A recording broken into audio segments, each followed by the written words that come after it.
이 대응 3단계가 발령된 충남 홍성 산불이 다시 빠르게 확산하고 있습니다. 전남 한평과 경북 영주 등 전국 곳곳에서 발생한 산불도 꺼지지 않고 있는 가운데 밤사이 진화 작업이 이어졌지만 강한 바람 탓에 불길이 잡히지 않고 있습니다.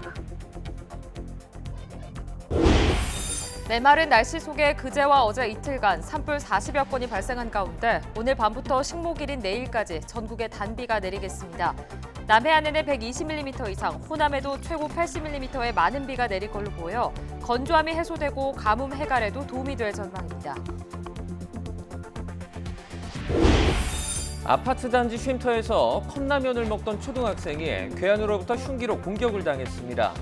다행히 생명엔 지장이 없는 상태인데 경찰은 묻지마 범죄 가능성에 무게를 두고 용의자를 쫓고 있습니다. 윤석열 대통령이 오늘 국무회의에서 민주당 주도로 지난달 국회를 통과한 양곡관리법에 대해 제2요구권을 행사할 것으로 보입니다. 민주당의 거센 반발 속에 오늘 경제 분야 대정부 질문에서 여야 간 격돌이 예상됩니다. 한미일 세 나라가 오늘까지 제주 남쪽 공해상에서 미국의 핵 추진 항공모함이 참여하는 대잠수함전과 수색구조 훈련을 펼칩니다. 중국은 이에 반발하며 한반도 지척에서 맞불 무력 시위에 나섰습니다. 그룹 BTS의 멤버 지민이 솔로 음반 타이틀곡 Like Crazy로 미국 빌보드 메인 싱글 차트 핫백 1위에 올랐습니다. K-팝 솔로 가수가 빌보드 1위에 오른 건 이번이 처음으로 지민은 개인으로나 그룹 모두 핫백 1위에 오른 최초의 K-팝 가수 기록을 갖게 됐습니다.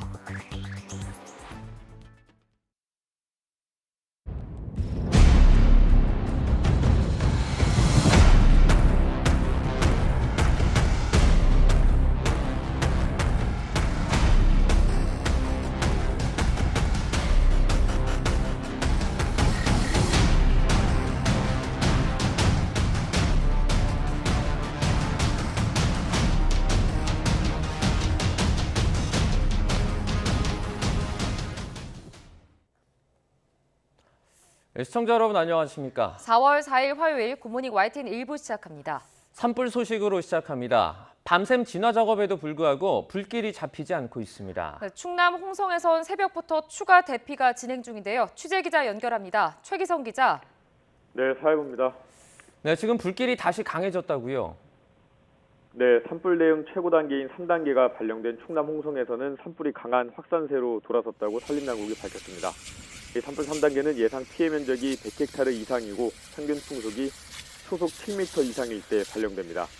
새벽 1시 기준 홍성 서부면 소리마을과 숙동마을 두 곳에 대피 방송이 송출됐습니다.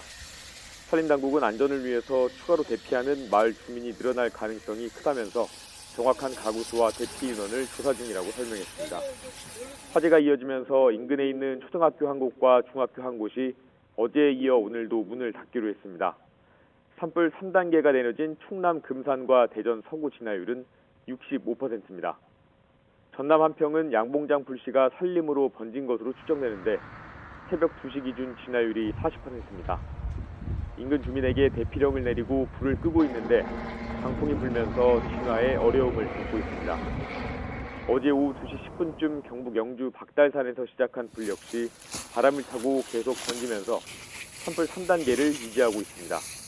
현재까지 파악된 인명 피해는 없지만 순간 최대 풍속이 초속 12m에 달하는 강풍에 주민 25명이 대피했습니다. 새벽 2시 기준 진화율은 60%로 밤새 인력이 투입됐지만 아직 불길이 잡히지 않고 있습니다. 지금까지 사회부에서 전해드렸습니다. 충남 홍성 산불은 축구장 1,500개가 넘는 방대한 면적이 산불의 영향구역에 들었습니다. 네, 건조한 날씨에 거센 바람까지 더해지면서 피해 구역이 급속히 넓어진 걸로 보입니다. 이상훈 기자입니다. 산에서 시뻘건 불길이 맹렬히 타오릅니다. 하늘에서는 헬기가 연신 물을 뿌리고 지상에서는 사람들이 숨은 불씨와 사투를 벌입니다. 산불 진화를 위해 군 장병과 군용 헬기도 대거 투입됐지만 속수무책입니다. 이 불이 날라와가지고 이 산이가 붙더라고. 그래갖고 나는 또 여자 소독 좀 전해가지고서 불 떠갖고 와서 일점은 껐거든요. 껐는데 또 살아난 거예요. 홍성 산불 영향구역만 1,100헥타르가 넘어 축구장 1,500개가 넘는 면적이 피해를 본 것으로 추정됐습니다. 불이 거센 바람을 타고 날아다니면서 불길이 곳곳으로 급속히 퍼졌고 주택과 창고 등 시설물 60여 곳이 피해를 봤습니다. 산불이 휩쓸고 간 주택입니다. 지붕과 벽은 완전히 무너져 내렸고 살림살이는 모두 잿더미로 변했습니다.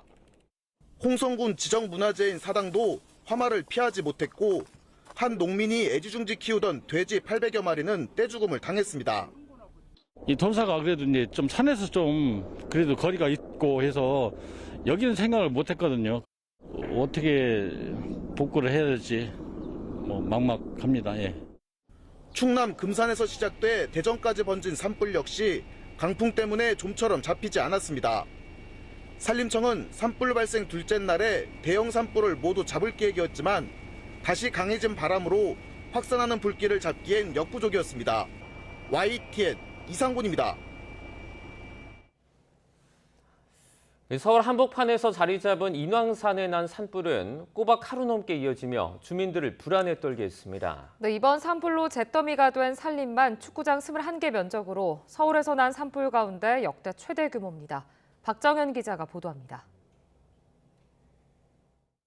서울 인왕산 중턱에서 끊임없이 피어오르는 흰 연기. 헬기가 쉬지 않고 물을 퍼나르지만 좀처럼 가라앉지 않습니다. 산불이라고 하면 을의 서울이 아닌 지역에서 나는 것으로 여겼던 시민들은 수도 한복판에서 장시간 이어진 산불에 놀란 가슴을 쓸어내렸습니다. 무엇보다 인근 주민들은 한때 집을 나와 대피하기도 했던 만큼 날을 넘겨서도 계속되는 불에 밤새 불안에 떨어야 했습니다. 불기는 좀 많이 가라앉긴 했지만 그런 소리가 계속 나다 보니까 아직 안 끝났구나. 그리고 좀 약간 그래서 불안한 마음도 조금 있었죠. 네. 이번 산불로 15.2헥타르, 축구장 21개 크기에 달하는 산림이 불에 탔습니다. 그간 서울 시내 산에서 불이 나더라도 피해 면적이 1헥타르 안팎이었던 것에 비춰보면 월등히 큰 피해 수준인데 실제로 지난 1986년 관련 통계를 작성하기 시작한 뒤 서울 도심에서 발생한 산불 가운데 역대 최대 규모를 기록했습니다. 건조한 날씨와 강한 바람 탓에 불이 빠르게 퍼지면서 초기 대응이 어려웠던 게 피해를 키운 요인으로 지적됩니다. 특히 표면이 대부분 돌로 이뤄지고 산세가 험한 인왕산의 특성상 대원들이 남은 불씨를 일일이 확인하러 진입하는 게 쉽지 않아 잔불 정리에도 시간이 많이 걸렸습니다. 낙엽이 많이 쌓여 있어가지고 화점이 낙엽 속에 있는 경우가 많아서 그 부분들을 일일이 발처리 등으로 끊어내면서 작업을 했기 때문에 시간이 많이 소요되었습니다. 불이 난 당일 전국 곳곳에서 산불이 나면서 헬기 등 진화 장비가 분산 투입된 것도 신속한 화재 진압을 가로막은 것으로 분석됩니다.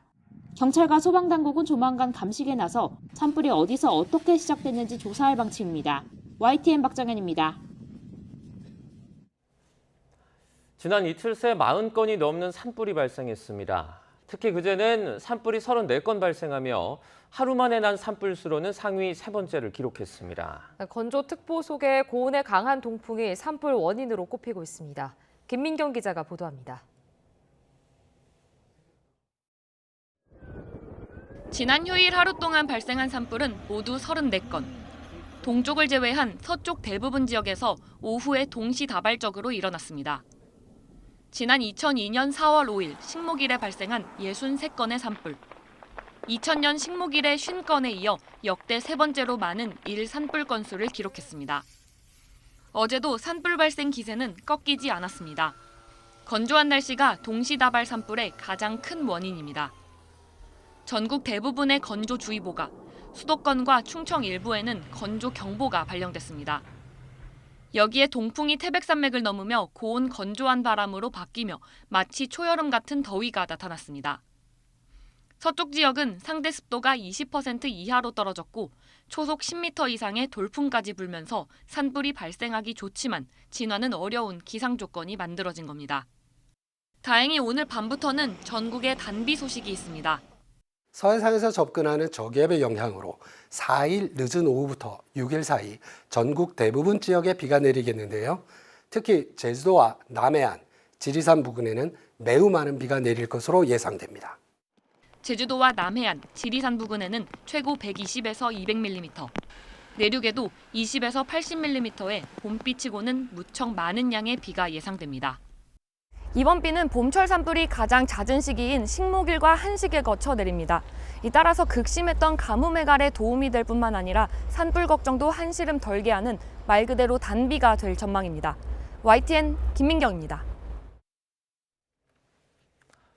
경기도 평택 아파트 단지에서 컵라면을 먹던 초등학생이 온통 검은 차림을 한 남성에게 흉기로 공격당한 사건이 발생했습니다. 다행히 생명에 지장이 없는 상태인데 경찰은 명확한 동기를 찾을 수 없는 이른바 묻지마 범죄일 가능성에 무게를 두고 용의자를 쫓고 있습니다. 송지은 기자입니다. 900여 가구가 사는 경기도 평택시 아파트 단지. 야외 쉼터에 불어 터진 컵라면 2개가 놓여 있습니다. 어제 오후 12살 초등학생 A군이 친구와 함께 근처 편의점에서 사온 간식입니다. 자주 오는 친구의 친구인 것 같아요. 취식이 불가능하니까 어둡고 이제 아파트 단지에 이제 먹을 데가 많으니까 벤치가 있으니까. 하지만 A군은 한 젓가락도 뜨지 못했습니다. 위아래 옷부터 모자까지 온통 검은 차림을 한 남성이 갑자기 다가와 A군 목에 흉기를 휘두른 겁니다. 애들끼리 싸우려고 커피가 났나 하고 있었는데 이제 학원 끝나고서 오는 길에 전화를 받고서 그러니까 여기서 칼부림이 됐다고. 순식간에 아수라장이 된 아파트 일대. A군과 친구들이 침착하게 바로 앞 학원 선생님에게 도움을 요청해 다행히 생명에는 지장이 없었습니다. 소란한 틈을 타 아파트 단지를 빠져나간 가해자 남성의 행방은 오리무중입니다. 학교 시간대에 그것도 아이들이 자주 모이는 공간에서 칼부림이 발생하자 주민들은 공포에 휩싸였습니다. 워낙 흉해가지고 다들 빨리 집에 들어가는 분위기였나 보더라고요. 경찰은 명확한 동기를 찾을 수 없는 이른바 묻지마 범죄일 가능성에 무게를 두고 용의자를 쫓고 있습니다. YTN 송재인입니다. 네, 조금 전에 들어온 속보입니다. 주요 산유국들의 대규모 추가 감산 결정에 국제 유가가 6% 이상 급등하며 1년 만에 최대 상승률을 기록했습니다. 현지 시간 3일 뉴욕 상업거래소에서 5월 인도분 서부 텍사스산 원유는 1배럴에 $4 75센트, 6.28% 오른 $80 42센트에서 거래를 마감했습니다. 이는 지난해 4월 12일 이후 최대 상승률입니다. 이 런던 IC 선물거래소에서 6월 인도분 브렌트유도 1배럴에 $5 4센트, 6.31% 상승한 $84 93센트에서 장을 마쳤습니다. 경찰차 5대에 포위된 음주운전자가 무모하게 대치극을 벌이고 달아나려다 창문을 깨고 제압에 나선 경찰에 붙잡혔습니다. 서울 충무로 인쇄소에서는 대형 화재가 발생해 점포 10여 개가 탔고 소방당국은 관할 소방서의 인력과 장비를 총동원한 끝에 불을 껐습니다. 이승윤 기자입니다. 40대 남성이 만취 상태에서 몰던 승용차가 경찰차 5대에 포위됐습니다. 도로 위에 멈춰선 차를 수상히 여긴 운전자들의 신고로 경찰이 출동해 체포에 나선 겁니다. 무모하게도 이 남성은 체포에 불응하며 30분간 경찰과 대치하다 경찰차를 들이받고 도주를 시도했고 경찰은 차량 창문을 깨고 남성을 체포했습니다. 조사 결과 이 남성은 운전면허 취소 수준의 만취 상태에서 운전대를 잡은 것으로 드러났습니다. 서울 충무로역 인근 인쇄소에서 불길이 거세게 치솟습니다. 2층짜리 건물을 집어삼킨 불은 삽시간에 인근 건물 10여 개로 옮겨 붙었습니다. 불이 계속 번지고 폭발음이 계속 있어가지고 근데 지금 잦아드는 데는 시간이 되게 오래 걸렸고 연기 때문에 이 주변이 다 엉망이 됐거든요. 소방당국은 관할 소방서 인력과 장비를 총동원하는 대응 1단계를 발령해 3시간 만에 불길을 잡았습니다. 대구 부산 고속도로 대구 방향 밀양대교 인근에선 25톤 트레일러가 4.5톤 탑차를 들이받아 운전자 2명이 다쳤습니다. 이 사고로 화물차에 실려있던 유리컵 등이 도로 위에 떨어져 사고 수습에 2시간 넘게 걸리면서 3km 구간에서 새벽에 때 아닌 극심한 정체가 빚어졌습니다. 경기도 부천시 심곡동 아파트 공사 현장에서 발생한 악취로 인근 주민이 구토 증세를 보여 병원에 이송됐습니다. 주민들은 공사장에서 에폭시 작업을 하며 나흘째 악취가 이어졌다고 주장했고 경찰과 소방당국은 현장에 출동해 조사에 나섰습니다. YTN 이승윤입니다. 윤석열 대통령이 이르면 오늘 야당 주도로 국회 본회의를 통과한 양곡관리법 개정안에 대해 사실상 거부권을 행사할 것으로 보입니다.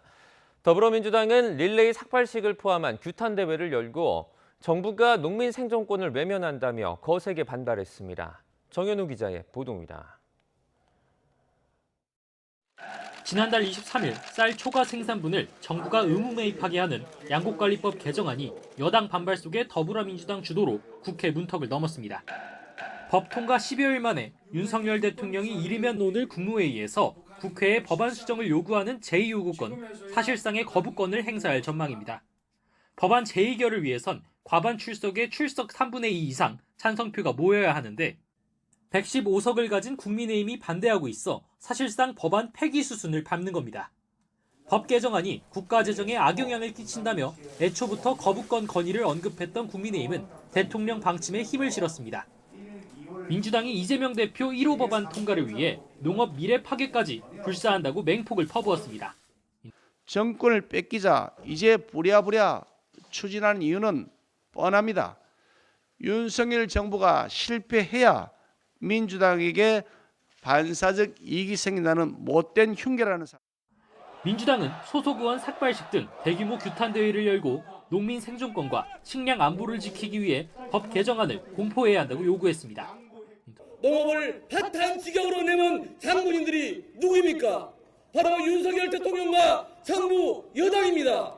거부권이 아니라 이를 바로 공포함이 마땅합니다. 또 여야 합의가 가능한 국회의장 수정안이 가결됐는데 한덕수 총리가 과거 자료를 끌고 와 왜곡, 조작을 하고 있다며 탄핵 사유라고 비판했습니다.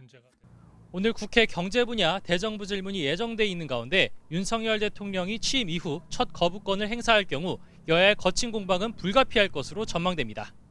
YTN 정현우입니다. 국회 대정부 질문 첫날, 정부의 대일 외교와 후쿠시마 농수산물에 대한 수입 논란 등을 놓고 여야는 날선 공방을 주고받았습니다. 굴욕 외교로 국민을 불안하게 하고 있다는 민주당 공세에 정부와 여당은 사실이 아니라며 윤석열 대통령이 회담에서 국익을 위한 결단을 했다고 거부했습니다. 엄윤주 기자의 보도입니다. 민주당은 외교안보 분야 대정부 질문에서 한일 정상회담과 대통령실의 갑작스러운 외교라인 교체를 꺼내들며 정부의 대일 외교 전반에 대한 공세 수위를 끌어올렸습니다. 특히 윤석열 대통령이 후쿠시마 오염수 관련 발언을 했다는 일본 언론 보도와 관련해 정부가 국민의 불안감을 조장하고 있다고 맹비난했습니다. 해외 외국의 잘못된 보도에 대해서는 아무 조치 안 취하는 이렇게 태평한 말씀 하셔도 돼요? 국민들 지금 불안해하지 않겠습니까? 대통령이 그런 말씀 하셨는지 안 했는지 정말 궁금해하고 불안해하고 있잖아요. 일일이 하나하나의 신문을 쫓아다니면서 그거를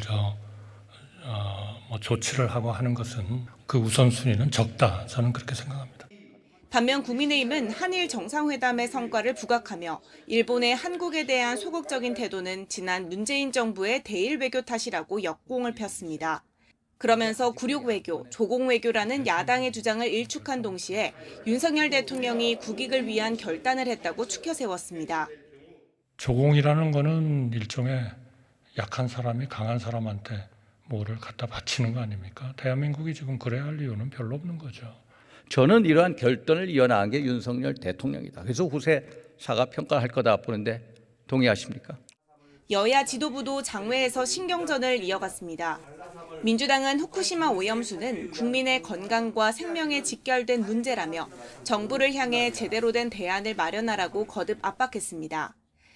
후쿠시마 오염수는 단순 외교 의제나 여야가 나뉘어 다툴 정전거리가 아니라 우리 영토와 영해 국민의 걱정과 생명이 직결된 문제입니다. 국민의힘은 민주당이야말로 삭발식까지 감행하며 국민에게 가짜뉴스와 허위 사실을 유포하고 있다고 맞받았습니다. 민주당은 일본발 가짜뉴스를 근거로 삭발식까지 감행하면서 정부를 규탄하고 있습니다. 한일 정상회담을 둘러싼 괴담에 가까운 가짜 뉴스와 허위 사실을 유포할 걸로. 민주당은 오는 6일 일부 소속 의원의 후쿠시마 방문을 예고하며 여론전에 더욱 힘을 쏟을 것으로 보이는데 정부의 대일 외교를 둘러싼 여야의 갈등은 더욱 격화할 것으로 보입니다. YTN 엄윤주입니다. 한미일 3국이 핵추진 항공모함을 동원해 연합 해상훈련을 진행했습니다.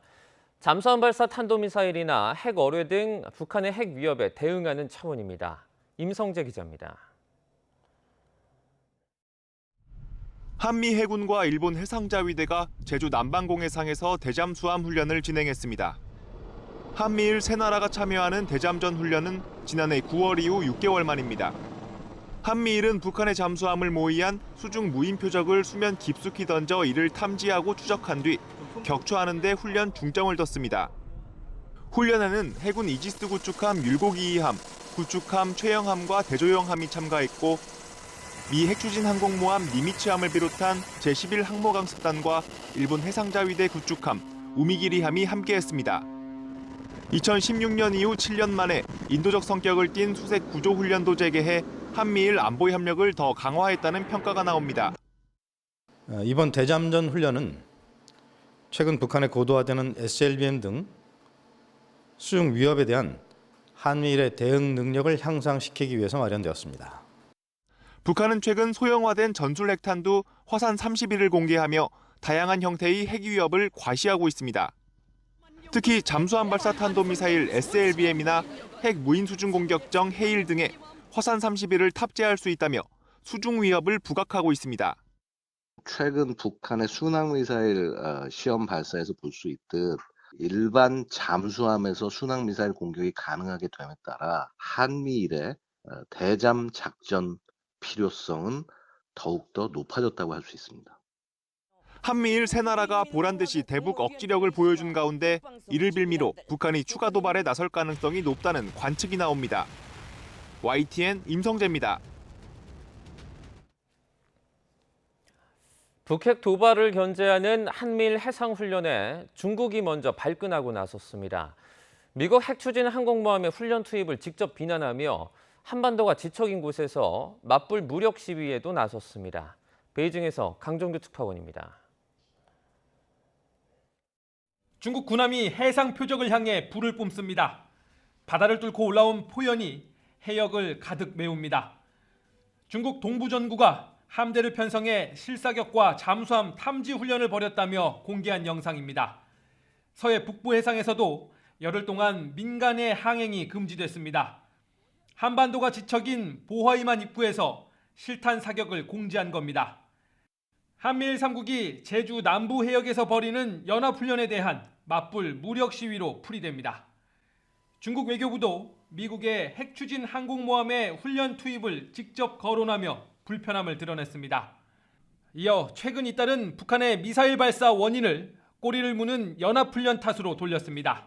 美日韩联合演习又接踵而至，美国核动力航母还在半岛周边游弋，这是半岛局势高烧不退的主要原因。 지난달 모스크바에서 만난 중러 정상도 북한의 합리적 안보 우려에 미국이 호응해야 한다고 입을 모았습니다. 우리 정부 고위 당국자는 중국이 북한만 두둔하는 건 부적절하다며 북핵 위협에 직면한 한국의 합리적 안보 우려도 고려해야 한다고 강조했습니다. 베이징에서 YTN 강정규입니다.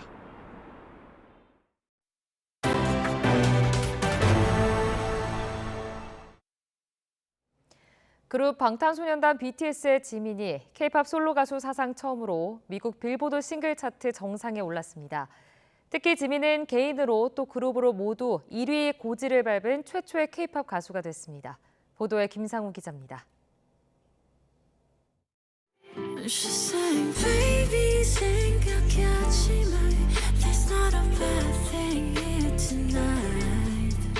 강렬한 신시사이저 사운드와 그룹 방탄소년단 BTS 지민의 독특한 음색이 묘한 대조를 이루는 노래인 라이크 크레이지입니다. 상처를 잊기 위해 현실을 외면하는 순간에 감정을 표현한 곡이라고 지민이 직접 소개한 바 있는 이 노래가 빌보드 이번 주 메인 싱글 차트 핫 100 1위에 올랐습니다. 싱글 차트를 보면 지민은 팝스타 마일리 사이러스의 플라워스와 최근 선풍적인 인기를 끌고 있는 컨트리 가수인 모건 월렌의 라스트 나이트 등 쟁쟁한 노래를 제치고 정상에 올랐습니다. 이전까지 빌보드 핫 100에서 1위를 한 K-팝 가수는 솔로와 그룹을 모두 합쳐 BTS가 유일합니다. BTS는 2020년 글로벌 히트곡인 다이너마이트를 필두로 2021년 마이 유니버스까지 모두 6곡의 핫 100 1위 곡을 보유하고 있습니다. 특히 지민은 개인으로 또 그룹으로 모두 핫 100 1위 고지를 밟은 최초의 K-팝 가수 기록을 보유하게 됐습니다. K-팝 솔로 가수 가운데 핫 100 차트에서 종전 최고 순위는 싸이로 2012년 글로벌 열풍을 불러일으킨 강남 스타일로 7주 연속 2위를 기록한 바 있습니다. 빌보드 핫 100는 미국 스트리밍 데이터와 판매량 데이터 등을 종합해서 순위가 산출됩니다. 라이크 크레이지는 앞서 미국 빌보드와 함께 세계 양대 차트로 꼽히는 영국 오피셜 싱글 차트 톱 100에서 8위로 진입한 바 있습니다. YTN 김상호입니다. 윤석열 대통령이 2030 세계 박람회 개최 후보지 평가를 위해 방한한 국제박람회기구 BI 실사단을 초청해 환영 만찬을 했습니다. 윤 대통령은 청와대 상춘제에서 주재한 만찬 환영사에서 부산 세계박람회는 우리의 다양한 경험과 강점을 공유하고 인류가 당면한 과제 해결책을 모색하고 혁신을 창출하는 계기가 될 것이라고 말했습니다. 이어 지난해 11월 3차 프레젠테이션에서 부산에 대한 많은 호평이 있었던 것으로 알고 있다며 부산은 많은 관광객이 찾는 매력적인 도시이고 세계적인 해양 도시로 발돋움하기 위한 준비를 마친 곳이라고 강조했습니다. 네, 안녕하십니까. 네, 부산이 2030 세계 박람회 유치에 성공할 경우 직간접적인 경제 효과는 60조 원에 이를 것으로 예상됐습니다. 올림픽이나 월드컵보다 경제 효과가 3배나 큰데 부산이 국가 경제 새로운 핵심 축으로 도약하는 데 발판이 될 것이란 기대도 나옵니다. 보도에 박홍구 기자입니다. 우리나라는 지난 1993년 대전과 2012년 여수에서 엑스포를 열었지만 두 번 모두 개최국이 전시관 비용을 부담하고 규모도 작은 인정 엑스포였습니다. 하지만 이번에 유치 경쟁에 나선 부산 엑스포는 5년 주기로 열리는 등록 엑스포로 개최국은 부지만 제공하고 참가국이 자비를 들여 전시관을 설치해야 합니다. 전시관은 최대 6개월간 유지되고 국가별 행사 주간에는 그 나라 정상이 방문해 안방에서 정상 외교를 펼칠 수도 있습니다. 엑스포 부지는 부산 시내와 가까운 북항 일원에 344만 제곱미터가 준비되어 있습니다. 이곳에 새로운 건축물을 짓고 기반 시설을 구축하는 과정에 생산 유발 효과는 43조 원, 부가가치 효과는 18조 원이 발생할 것으로 추산됐습니다. 관광객은 4천만 명이 다녀가고 이 중 500만 명이 외국 관광객들로 채워지며 일자리 창출 효과는 50만 명으로 기대됐습니다.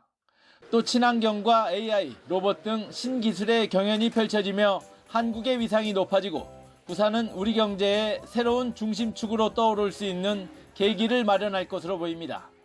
부산을 비롯한 남부권을 새로운 국제적인 허브권으로 만드는, 그렇게 해서 대한민국의 또 하나의 발전축을 만드는, 그렇게 해서 대한민국을 두 바퀴로 돌릴 수 있는 체제로 가서 지역 균형 발전에도 그렇게 해야. 앞서 중국은 지난 2010년 상하이 엑스포 이후 경제 대국으로 올라섰고 아랍에미리트 두바이도 2020년 엑스포로 도시의 위상이 달라졌습니다. 부산이 엑스포 유치에 성공할 경우 한국은 올림픽과 월드컵 그리고 등록 엑스포를 개최하는 세계 7번째 국가가 됩니다. 이는 우리나라가 7대 선진 강국으로 도약하는 상징적 의미가 있다고 유치지원단 측은 설명했습니다. YTN 박홍구입니다. 주택담보대출 고정금리 하단이 1년 만에 3%대에 진입하는 등 대출금리가 계속 떨어지고 있습니다. 시장금리가 내려간 데다 금융당국 압박도 이어지고 있기 때문인데 상반기 말쯤이면 금리 인하를 체감할 수 있을 거란 전망이 나옵니다. 강희경 기자가 보도합니다. 대출금리 하락 추세가 예사롭지 않습니다. 4대 시중은행의 주택담보대출 고정금리 상하단이 한 달 만에 크게 떨어진 겁니다. 특히 하단은 연 4.41%에서 3.69%로 연 3%대까지 내려왔습니다. 시중은행의 주택담보대출 고정금리가 3%대를 기록한 건 지난해 2월 이후 1년여 만입니다. 신용대출 금리와 주택담보대출 변동금리 역시 한 달 사이 모두 눈에 띄게 내려왔습니다. 대출금리가 이처럼 떨어진 건 지표금리인 은행채 금리가 하락했기 때문입니다. 미국 실리콘밸리뱅크 파산 등의 여파로 국내외 긴축 종료에 대한 기대가 커지면서 시장금리도 덩달아 내려가고 있는 겁니다. 경기 침체 우려에 금융시장 불안까지도 더해지면서 향후 경기가 더욱 어려워질 수 있다라고 하는 우려가 장기 채권 금리에 반영이 되고 있고요. 은행들이 자금을 조달하는 장기 채권 금리가 하락하면서 금융당국이 금리 인하 압박을 이어가고 있다는 점도 영향을 미쳤습니다. 최근 김주현 금융위원장은 금융지주 회장단을 만나 대출자에게 전가되는 금리 인상이 최소화될 수 있도록 해달라고 거듭 당부했습니다. 금융권에서 신규 대출 금리 인하 노력을 위한 많은 노력이 있었고 또 많은 성과가 있었던 걸로 하지만 더 많은 국민들이 이를 체감하기 위해서는 지속적인 노력이 필요하다고 생각을 합니다. 당국 압박에 시중은행은 상생금융을 강조하며 경쟁적으로 대출금리를 낮추고 있습니다. 이에 따라 당분간은 가계대출 금리 하락세가 지속할 것으로 보입니다. 특히 상반기 말쯤엔 금리 인하를 체감할 수 있을 거란 전망입니다.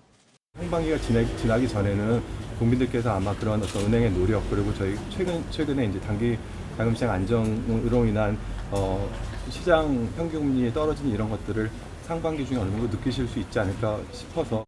다만 물가 상승 압력이 이어지는 데다 미국이 추가 금리 인상에 나설 가능성도 여전한 만큼 금리 하락이 장기적인 추세로 이어질지는 불투명하다는 관측이 나옵니다.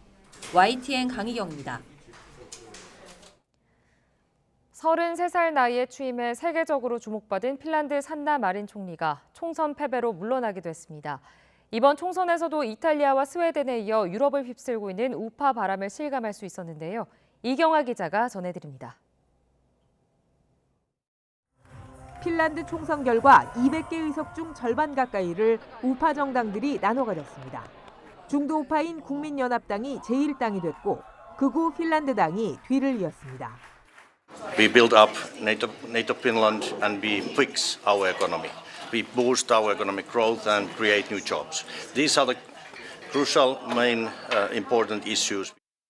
세계 최연소 선출직 총리인 산나 마린의 사회민주당은 제3당에 머물렀습니다. 코로나 기간 파티 스캔들뿐 아니라 안보와 경제 상황이 악화한 것이 결정타였습니다.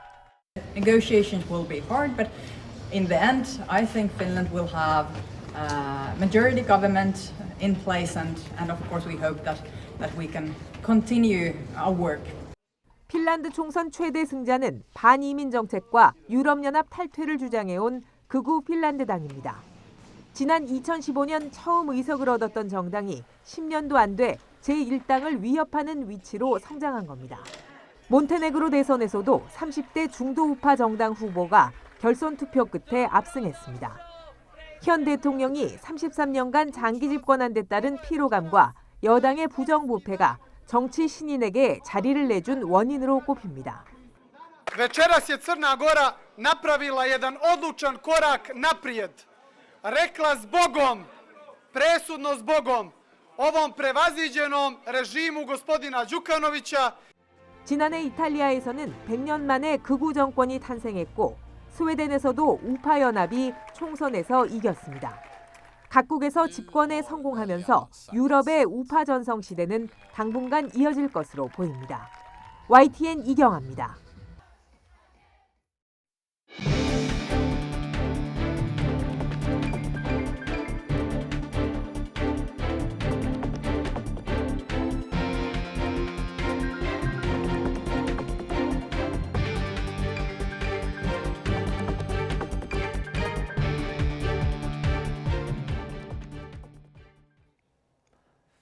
건조한 날씨 속에 전남 지역에서 잇따라 산불이 나며 밤샘 진화 작업이 진행 중이지만 바람을 타고 불이 계속 번지고 있습니다. 산림당국은 전남 한평군 대동면 연암리 산불이 난 지 10시간 반 만인 어젯밤 11시쯤 산불 대응 3단계를 발령했습니다. 대응 3단계는 인접 지역에 가용 가능한 소방 인력과 장비를 모두 동원하는 경보령입니다. 당국은 인근 연안마을 주민들에게 대피령을 내리고 진화 작업을 진행하고 있지만 강한 바람에 그리고 진화에 어려움을 겪고 있습니다. 어제 오후 2시 10분쯤 경북 영주시 평은면 박달산에서 난 불이 건조한 날씨 속에 강풍을 타고 확산하면서 산림당국이 산불 대응 3단계를 발령했습니다. 산림청은 어제 저녁 8시 반쯤 광역단위에서 동원할 수 있는 인력과 장비를 모두 투입하는 산불 3단계를 발령했다고 밝혔습니다. 아직 확인된 인명피해는 없지만 순간 최대 풍속이 초속 12m에 이르는 등 이 강풍이 불며 마을 주민 등 25명이 대피했고 46헥타르의 산림이 산불의 영향을 받은 것으로 추정됩니다. 그제 충남 홍성과 금산 대전 경계에서 시작된 산불이 사흘째 꺼지지 않고 있습니다. 산림당국은 어제도 광역단위에서 동원할 수 있는 인력과 장비를 모두 투입하는 산불 3단계를 발령하고 인력 수천 명원을 동원해 총력 진화 작업을 벌였지만 강한 바람으로 큰 불길을 잡지 못했습니다. 홍성 산불은 진화율 60%로 1174헥타르가 산불의 피해 영향권에 들었습니다. 이에 따라 홍성군 서부면에 있는 학교 2곳은 어제에 이어서 오늘도 휴업에 들어갑니다. 또 대전 서구, 충남 금산 산불 진화율은 65%인데 539헥타르 면적의 산림이 피해를 본 것으로 추정됩니다. 윤석열 대통령은 제주 4.3 75주년을 맞아 희생자와 유가족의 명예회복을 위해 최선을 다하겠다고 거듭 약속했습니다. 지난해 당선인 신분으로 추념식을 찾았던 윤 대통령은 올해는 한덕수 국무총리를 통해 메시지를 전달했는데요. 주요 부분 들어보겠습니다. 무고한 4.3 희생자들의 넋을 기리고 그 유가족들의 아픔을 국민과 함께 어루만지는 일은 자유와 인권을 지향하는 자유민주주의 국가의 당연한 의무입니다. 정부는 4.3 희생자들과 유가족들의 명예회복을 위해 최선을 다하고 생존 희생자들의 고통과 아픔을 잊지 않고 보듬어 나갈 것입니다. 4.3 사건 75주년을 맞아 여야는 한 목소리로 희생자를 추모하고 명예회복을 약속했습니다. 하지만 제주에서 열린 추념식에 윤석열 대통령과 김기현 대표 등이 참석하지 않은 걸 두고는 거친 공방이 일었습니다. 박기환 기자입니다. 서해 수호의 날 기념식에 불참했던 민주당 이재명 대표는 지도부를 대거 이끌고 제주 4.3 추념식에 참석했습니다. 용서와 화해의 4.3 정신을 기리면서도 추념식의 모습을 보이지 않은 윤석열 대통령을 향해선 맹공을 퍼부었습니다. 4.3의 완전한 해결이라던 대통령의 약속은 부도났습니다. 정권의 퇴행적 모습 때문에 4.3을 부정하는 극우 세력들까지 활개를 칩니다. 2년 만에 제주에서 희생자들을 참배한 문재인 전 대통령은 윤 대통령의 불참에는 말을 아꼈습니다. 다만 정치권의 일부 논란을 의식한 듯 여전히 4.3을 모독하는 행위가 이어져 개탄스럽고 가슴 아프다고 비판했습니다. 정부 차원에서는 4.3의 해결을 위해 많은 노력들이 행해주고 있는데 그런 가운데서도 여전히 4.3을 모독하는 그런 행위들이 이루어지고 있어서 매우 개탄스럽게 생각하고 가슴 아프게. 제주 추념식에 참석한 일부 국민의힘 지도부는 윤 대통령을 겨냥한 민주당의 공세에 적극 반박했습니다. 대통령의 불참을 정치적으로 해석하지 말라는 겁니다. 대통령 취임도 이전에 당선 시절에 여기 오셨댔지 않습니까? 오셔서 충분히 말씀을 하실 거예요. 그 마음에 변함이 없다고도 말씀하셨잖아요. 제가 자꾸 정치적으로 해석하지 말아주십시오. 네. 김기현 대표는 제주 대신 서울에서 4.3의 상징인 동백꽃 배지를 달고 희생자들을 추모했지만 주요 민생 현안도 있고요. 또 부산 월드 엑스포 유치 관련해서도 우리 당력을 쏟아야 되고 여러 가지 현안들이 있기 때문에 당의 지도부가 역할을 나누어서 각자 일을 하고 있는 것이라고 이해합니다. 추념식에 참석한 이준석 전 대표는 쓴소리를 날렸습니다. 저라면 당연히 했을 텐데 하지 않은 것에 어떤 이유를 붙이는 것이 참 궁색해 보입니다. 여기에 태영호 최고위원이 4.3 사건의 시작이 김일성의 지시였다는 기존 주장을 반복하며 논란의 불씨를 남겼습니다. 4.3 사건 75주기를 맞아 여야는 일제히 희생자들을 향해 한 목소리로 추모의 뜻을 모았지만 각 당의 입장에 따른 정치 공방은 여전했습니다. YTN 박견입니다. 윤석열 대통령이 더불어민주당 주도로 지난달 국회를 통과한 양곡관리법에 대해서 오늘 제2요구권을 행사할 것으로 보입니다. 윤 대통령은 오늘 오전 국무회의에서 양곡법 개정안에 대한 제2요구안을 심의 의결해 국회로 돌려보낼 가능성이 큰 것으로 전해졌습니다. 이 경우 윤 대통령의 1호 거부권이자 지난 2016년 박근혜 전 대통령이 상시 청문회 개최를 골자로 한 국회법 개정안을 제2요구한 이후 7년 만입니다. 윤 대통령은 양곡법에 대해서 반시장적이고 혈세 낭비라며 수차례 공개적으로 반대 의사를 밝혔고 최근 한덕수 국무총리와 추경호 경제부총리 등이 거부권 행사를 건의하기도 했습니다.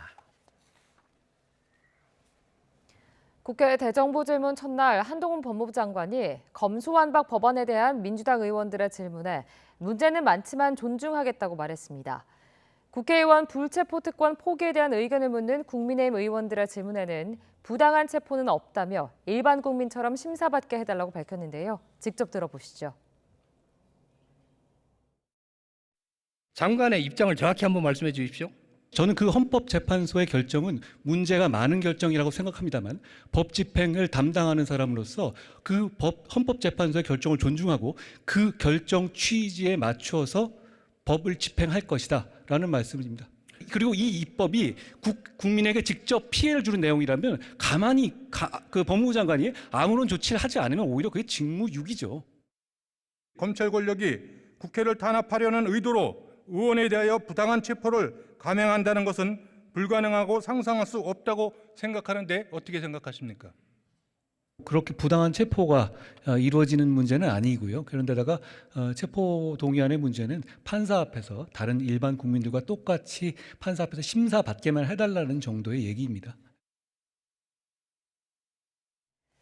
정치자금법 위반 혐의를 받는 국민의힘 하영재 의원에 대한 구속영장이 기각됐습니다. 창원지방법원은 어제 하 의원이 증거를 인멸하거나 도망갈 우려가 있다고 보기 어렵다며 구속영장을 기각했습니다. 법원은 그동안 혐의를 극구 부인하던 하 의원이 신문에 출석해 대부분 범행을 자백한 점과 검찰 수사를 통해 혐의를 입증할 증거가 상당 부분 확보된 점을 언급했습니다. 서울 강남 한복판에서 여성을 납치하고 살해한 뒤 시신을 유기한 혐의를 받는 피해자 3명이 모두 구속됐습니다. 서울중앙지방법원은 강도살인과 사체 유기 혐의를 받는 피의자 3명에게 증거를 없애고 도주할 우려가 있다며 구속영장을 발부했습니다. 이들은 지난달 29일 밤 서울 강남구 역삼동 아파트 앞에서 40대 피해 여성을 납치한 뒤 살해하고 대전 대청댐 인근 야산에 시신을 유기한 혐의를 받습니다. 동서식품은 창원 공장의 커피 제품 생산 과정에서 식품 제조 설비에 사용되는 실리콘 재질의 이물 혼입 가능성이 확인돼 맥심 모카골드 커피 믹스 600g 외에 7종의 특정 유통기한 제품에 대한 자발적 회수를 실시했습니다. 해당 유통기한 제품을 구매했을 경우 동서식품 고객 상담실을 통해 상세한 안내를 받을 수 있습니다. 동서식품은 제품에서 품질 문제가 발생해 죄송한 마음이라며 소비자 안전을 고려해 자발적 회수를 결정했고 재발 방지를 위해 설비 보안과 품질 검사를 강화할 계획이라고 밝혔습니다. 지난 2020년 쿠팡 물류센터에서 과로사한 장덕준 씨는 사고를 당하기 전 평균 60시간을 넘나드는 고강도 노동에 시달린 것으로 조사됐습니다. 장시간 불규칙한 노동 탓에 가족을 잃은 이들은 최근 정부가 추진하는 노동시간 개편에 대해서 우려의 목소리를 내고 있는데요. 김철희 기자가 보도합니다. 지난 2020년 10월 12일 경북 칠곡 쿠팡 물류센터에서 일하던 20대 청년 장덕준 씨가 갑자기 쓰러진 뒤 일어나지 못했습니다. 사인은 급성 심근경색. 장 씨는 평소 지병이 없었던 데다 담배나 술도 거의 하지 않는 건강한 청년이었습니다. 사고 4개월쯤 뒤 근로복지공단 조사 결과가 발표되면서 원인이 드러났습니다. 장 씨가 사고 일주일 전 평균 62시간 이상, 발병 전 2주에서 12주 사이에는 평균 58시간 이상을 근무한 것으로 확인된 겁니다. 공단은 장 씨가 과로에 시달렸다며 산업재해 판정을 내렸습니다. 유가족과 동료들은 최근 제대로 된 사과와 재발 방지 대책 마련을 요구하기 위해 소송을 시작했습니다. 그동안 변한 것은 아무것도 없고 몸과 마음은 피폐해져만 갔습니다. 작업 후 10명 중 8명은 육체적으로 지친 상태이며 우울증 의심이 4명 중 1명에 달한다. 이와 함께 유가족들은 주 52시간 이상 노동을 허용하는 최근 정부 개편안에 대해선 반대한다는 뜻을 분명히 밝혔습니다. 장 씨의 희생보다 더 확실한 반대의 근거가 있느냐는 겁니다. 실제 학계 자료를 보면 장시간 불규칙 노동에 시달리는 노동자들은 몸과 마음이 아플 가능성이 훨씬 큰 것으로 나타납니다.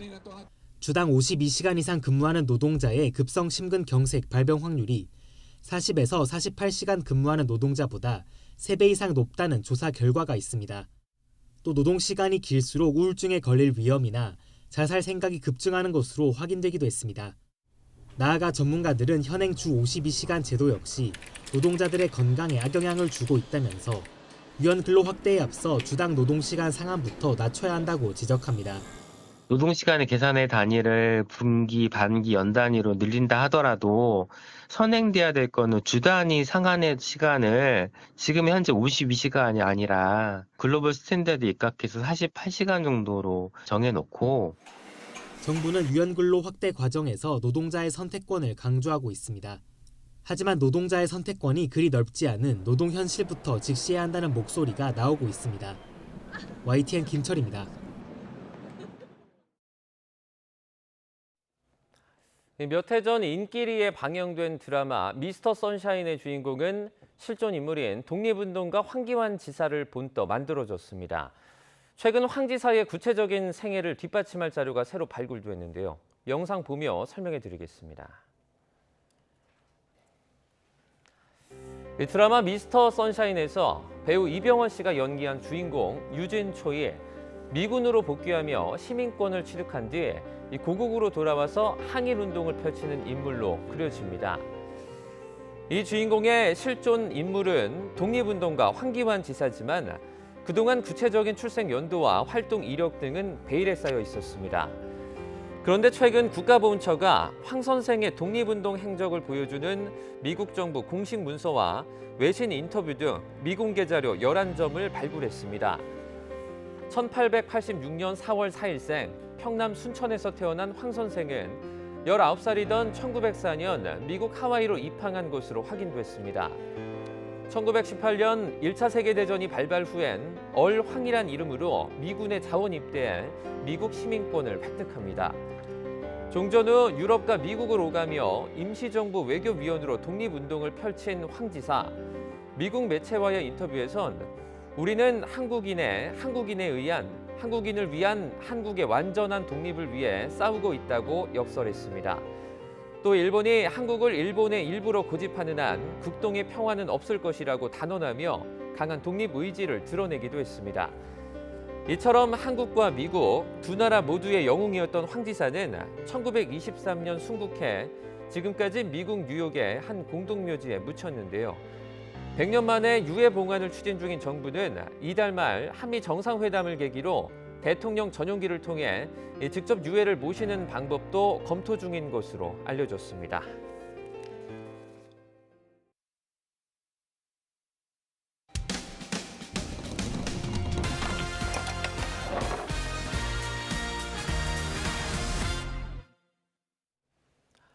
글로벌 물류업체에서 물건을 대신 구매해서 보내주는 아르바이트를 했다가 거액의 돈을 떼이는 일이 있었다는 제보가 YTN에 들어왔습니다.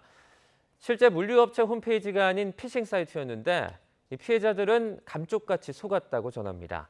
제보는 Y 윤성훈 기자입니다. 글로벌 물류업체에서 물건을 대신 구매해 보내주면 돈을 준다는 아르바이트를 하게 된 A씨. 오픈 채팅방을 통해 구매 대행 업무를 하게 돼 물류업체를 소개받았습니다. 사실 물류업체에서 구매 대행을 한다는 건 일반적이지 않습니다. 하지만 소개받은 물류업체 홈페이지에 경영진 사진부터 경영 철학이 자세히 적혀 있어 그대로 믿을 수밖에 없었습니다.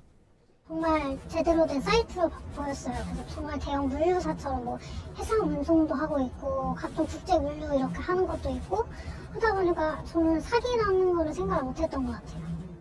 구매 대행을 맡긴 사람은 해당 사이트에서 반도체 부품 등을 구매해 다른 업체로 보내주면 구매에 들어간 비용과 함께 10%에 달하는 수익을 주겠다고 약속했습니다. 결국 구매 대행을 위해 해당 홈페이지에 1,500만 원이 넘는 금액을 충전했지만 수익은커녕 원금도 돌려받지 못했습니다. 입금했을 때는 이 돈을 내가 못 찾을 거라고 생각을 저는 못하고 입금을 했었는데 막상 이게 사기라는 거 알고 나서 되게 참담했어요. 알고 보니 A씨가 돈을 충전한 사이트는 글로벌 종합 물류업체 홈페이지를 베껴서 만든 피싱 사이트였습니다. 실제 업체 홈페이지와 달리 피싱 사이트에선 반도체, 노트북 등의 장비를 구매할 수 있도록 하고 충전하는 배너까지 별도로 만들어뒀습니다. 피싱에 도용당한 실제 글로벌 종합 물류업체엔 2주 사이 비슷한 피해 사례가 3건이나 접수됐습니다. 피해 업체는 수사를 의뢰하고 조처에 나섰지만 피싱 사이트가 해외에 IP 주소를 두고 있어서 사이트 차단과 용의자 특정은 쉽지 않은 상황입니다. 그 홈페이지가 우리 회사인 줄로 알고 들어오셨고 그리고 우리 회사를 신뢰하는 과정에서 그 해당 사기 사이트에서 피해를 당하신 걸로 알고 있습니다. 일반 시민분들께서도 이 점 주의하셔서 더 이상 피해가 발생하지 않도록. 최근에는 다른 업체를 도용한 피싱 사이트도 우후죽순으로 생겨나고 있습니다. 점차 교묘해지는 피싱 수법에 속아 넘어가는 피해자도 늘어나고 있지만 피싱 일당이 검거되더라도 피해 구제는 쉽지 않습니다. 인터넷에서 고수익을 보장한다고 하면 일단 의심해봐야 한다는 지적이 나옵니다. YTN 윤성훈입니다. 네, 미리 보는 오늘입니다. 국회는 오늘 오후 경제를 주제로 대정부 질문을 이어갑니다. 특히 오늘 대정부 질문에선 초과 생산된 쌀을 정부가 의무적으로 매입하는 내용의 양곡관리법 개정안을 두고 여야의 치열한 공방이 예상됩니다. 2030 세계 박람회 개최 후보지 평가를 위해 방한한 국제박람회기구 실사단이 오늘 부산을 방문합니다. 실사단은 부산 을숙도 생태공원을 탐방한 뒤 유치위원회 2차 유치계획 발표를 청취합니다. 국무위원으로는 헌정사상 처음으로 탄핵 소추된 이상민 행정안전부 장관에 대한 헌법재판소의 첫 재판 준비 일정이 오늘 진행됩니다. 헌법재판소는 오늘 오후 소심 판정에서 이상민 장관 탄핵 심판 사건의 첫 변론 준비기일을 엽니다.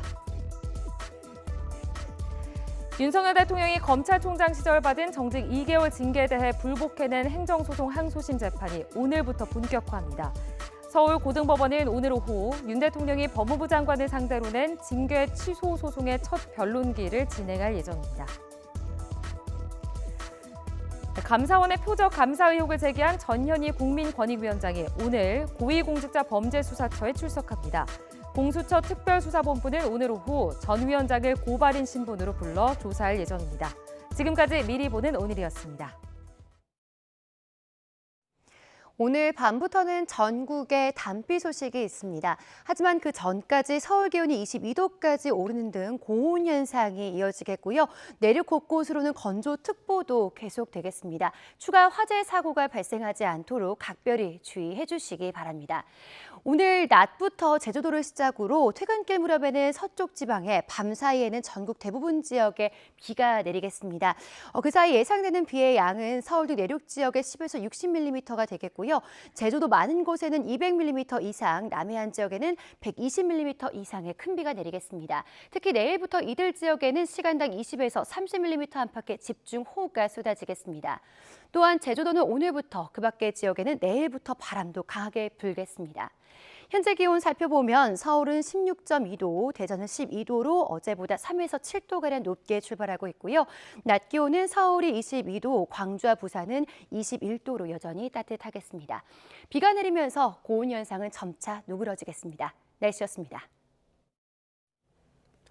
굿모닝 YTN 1부 마칩니다. 네, 여러분 고맙습니다.